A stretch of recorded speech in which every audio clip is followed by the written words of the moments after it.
மத்திய கிழக்கு பிராந்தியத்தில் அமெரிக்கா மற்றும் ஈரான் இடையே போர் மேகங்கள் சூழ்ந்துள்ள நிலையில் ஈரானின் புரட்சிகர பாதுகாப்பு படை ஒரு அதிரடியான அறிவிப்பை வெளியிட்டுள்ளது. ஞாயிற்றுக்கிழமை அதிகாலையில் ஈரானின் வான் எல்லைக்குள் அத்துமீறி நுழைந்த அமெரிக்காவின் அதிநவீன MQ-1 பிரெடேட்டர் ரக ட்ரோனை தங்கள் வான் பாதுகாப்பு அமைப்புகள் சுட்டு வீழ்த்தியதாக ஈரான் தெரிவித்துள்ளது.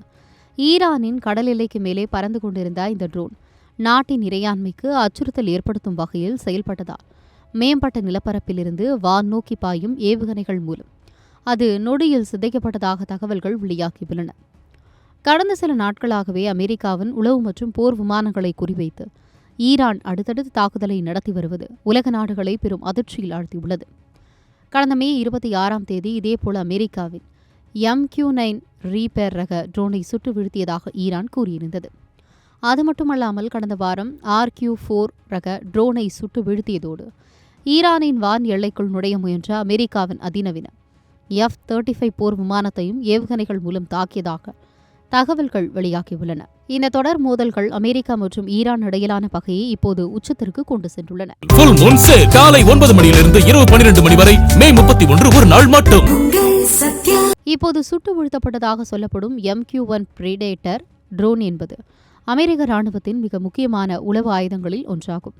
சுமார் 8 மீட்டர் நீளமும் 16 மீட்டர் இறக்கை அகலமும் கொண்ட இந்த ஆளில்லா விமானம் தொடர்ந்து 24 மணி நேரத்திற்கு மேலாக வானில் பறந்து உளவு பார்க்கும் திறன் கொண்டது. பகல் மற்றும் இரவு நேரங்களில் துல்லியமாக படம் பிடிக்கக்கூடிய அதிநவீன சென்சார்கள் இதில் பொருத்தப்பட்டுள்ளன. அது மட்டுமல்லாமல் எல்ஃபயர் ஏவுகணையை சுமந்து சென்று இலக்குகளை தாக்கும் வல்லமை படைத்த இந்த ட்ரோனை ஆப்கானிஸ்தான் மற்றும் ஈராக் போர்களில் அமெரிக்கா பெருமளவில் பயன்படுத்தியது குறிப்பிடத்தக்கது.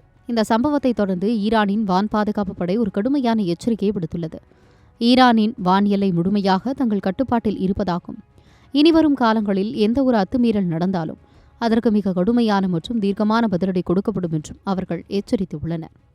ஒருபுறம் அமைதி பேச்சுவார்த்தைகள் பற்றி பேசப்பட்டாலும் மறுபுறம் அமெரிக்காவின் ட்ரோன்கள் அடுத்தடுத்து வீழ்த்தப்படுவது மத்திய கிழக்கு பிராந்தியத்தில் ஒரு மிகப்பெரிய போர் மூழ்வதற்கான அறிகுறியாகவே பார்க்கப்படுகிறது. சர்வதேச நாடுகள் இந்த பதற்றத்தை குறைக்க முயற்சி செய்தாலும் களத்தில் நடக்கும் இத்தகைய மோதல்கள் உலக நாடுகளை பெரும் அச்சத்தில் ஆழ்த்தியுள்ளன.